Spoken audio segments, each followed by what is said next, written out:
అమ్మా అమ్మా ఏమ్మా? ఏంటమ్మా ఇంకా లేవలేదా? మరి నాకు క్యారేజ్ రెడీ చేయవా? కొంచెం ఒంట్లో బాగాలేక పడుకున్నానమ్మా. అయినా నువ్వేమంత అలసిపోయే పని చేసావమ్మా నీకు జ్వరం రావడానికి? డాడీ అంటే బయటికెళ్ళి వర్క్ చేయాలి, నేను కాలేజ్కి వెళ్ళాలి, కానీ నువ్వు ఇంట్లో ఖాళీగానే ఉంటున్నావు కదా. మీ డాడీ కూడా అన్నం వదిలేసి వెళ్ళారు. నువ్వైనా కనీసం ఒక ముద్ద తిని వెళ్ళమ్మా. తినమ్మా. నాకేం వద్దమ్మా.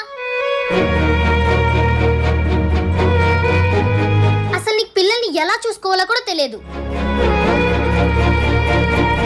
నువ్వు ఒక వేస్ట్ అమ్మవి. ఛీ. రేపొద్దున నీకు పుట్టిన పిల్లలు కూడా నీతో ఇలా మాట్లాడితే అప్పుడు అర్థమవుతుంది మీ అమ్మ ఎంత బాధపడి ఉంటుందో అని.